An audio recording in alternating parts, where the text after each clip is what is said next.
Our family group chat was pure chaos in the best way possible. It was a constant stream of memes, bad jokes from my dad, and updates on what everyone was having for dinner. It was loud, it was messy, and it was us. Everyone was in on it. Everyone except for my brother, Alex. He was the ghost of the group chat.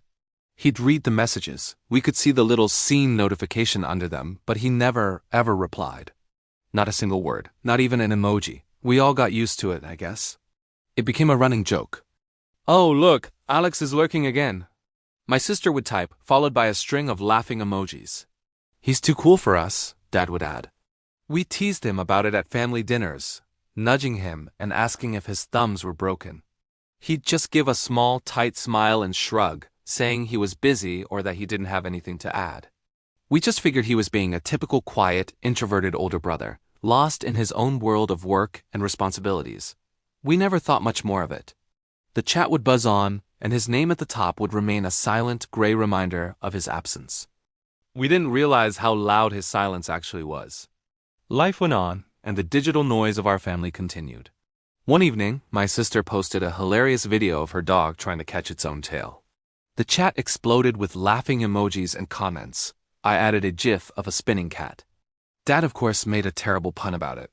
We were all laughing, all connected in our little digital bubble. Then I noticed it. Seen by Alex. His name popped up at the bottom of the screen for a fleeting moment. I imagined him watching the video, maybe cracking a small smile in his quiet apartment across town.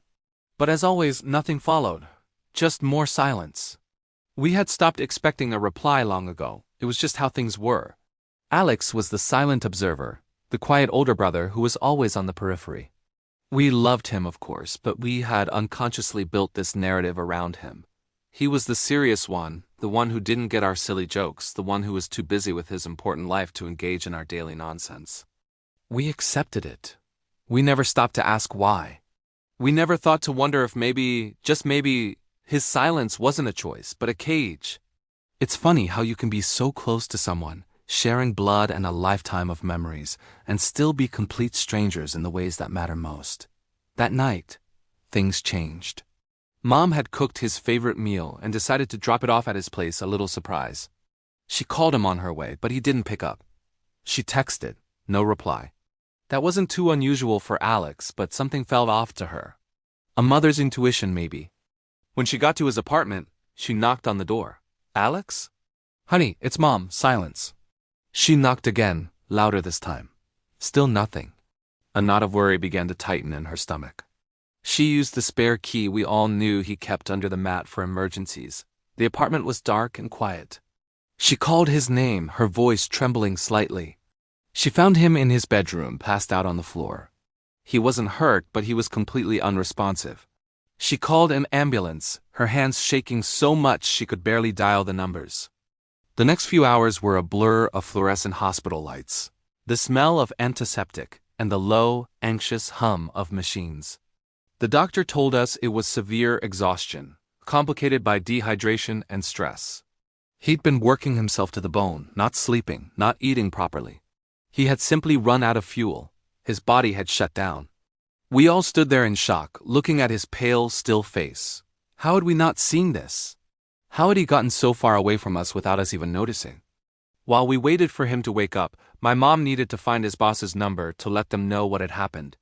She hesitantly picked up his phone, feeling like she was invading his privacy, but it was necessary. She scrolled through his contacts, and then her thumb paused over the messaging app icon. She opened it. The first chat at the top of the list was ours, Family Shenanigans. She clicked on it, maybe hoping to find a clue, a reason, anything. The last message was my sister's dog video, followed by all our laughing replies. And then she saw it. Below the chat history in the text input box was a message, typed out, but never sent. It just said, "That's hilarious, sis. Your dog is a goofball." Her breath caught in her throat. She scrolled down and her heart broke. The screen was filled with drafts. Dozens and dozens of them, stretching back for months. Messages typed out, word for word, sitting there in limbo. "I miss you guys." A reply to a picture of our family dinner. "I'm so proud of you, sis," under a photo of my graduation. "That sounds delicious, Mom. I wish I was there. I want to try and come home earlier next week. Sorry I act weird sometimes, it's not you guys, I don't know what to say. Message after message, a ghost archive of his true feelings. A testament to every time he had tried to reach out, to connect, to be a part of the chaos but couldn't bring himself to hit send. Each unsent message was a little window into his world, a world of anxiety and loneliness we had no idea he was living in. He wasn't being too cool or too busy. He was scared. He was overwhelmed. He wanted to join in. He desperately wanted to be part of the family banter, but his own mind was holding him hostage. He would type out a reply, a joke, a simple "I love you," and then stare at it. He'd second-guess himself. Was it funny enough? Was it the right thing to say? Would they think it was weird? And in the end, the fear would win.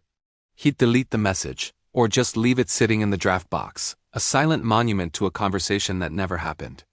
He was standing on the other side of a glass wall, watching us laugh and live, wanting to join but not knowing how to break through. And we, on our side, had just gotten used to his reflection. We saw the shape of him but missed the person inside, the person who was screaming for connection in the quietest way possible. My mom sat there in the stark white hospital room, tears streaming down her face as she read the words her son couldn't say. She was reading a diary he never meant for anyone to see, a story of his silent struggle. When Alex finally woke up, the first thing he saw wasn't the sterile white ceiling or the IV drip in his arm. It was us, all of us. Mom, Dad, my sister and me, gathered around his bed. His eyes were groggy, confused. He looked scared, probably expecting us to be angry or disappointed. He started to mumble an apology, but Dad cut him off gently. He put a hand on his shoulder and said, "Son, you don't have to say anything big. You don't have to be perfect. Just say anything. Even one emoji is enough. Just please don't stay silent anymore. We're here. We want to hear you." For the first time in what felt like years, a real, genuine smile spread across my brother's face. It was small and a little weak, but it was there. It reached his eyes. He slowly picked up his phone, his fingers hovering over the screen for a moment. My mom held her breath. We all did. Then, he opened our group chat. A new message popped up on all our phones at once. It was from Alex. It was just a single red heart emoji. And somehow, that one tiny symbol, that one simple digital heart, fixed more than years of words ever could. It wasn't just an emoji. It was a bridge. It was a promise. It was him, finally coming home. From that day on, things started to change. It wasn't an overnight miracle. Alex still had his quiet days, and he was still working through his anxiety with professional help, which was the most important step. But the silence was no longer absolute. It started small. A thumbs-up emoji in response to one of Dad's bad jokes. A simple "looks good" on a picture of Mom's garden. Then, a short sentence. "Good job, sis." Then a question. "What's everyone up to this weekend?" Each message was a small victory, a brick being laid on the new bridge he was building back to us. And we learned to listen differently. We learned to see the effort behind a single emoji. We learned to ask questions and to be patient for the answer. Our family group chat is still full of chaos and memes, but now there's a new voice in the mix. It's not always the loudest one, but it's there, and it's the one we cherish the most. This whole experience taught us a powerful lesson. Sometimes the people who seem the most distant are the ones who want to be the closest. They just don't know how. So check on your quiet friends, check on your silent family members. Don't just assume they're okay. A simple thinking of you can be the key that unlocks a door you never even knew was closed. Thank you for listening. Remember to take care of yourselves and the people you love.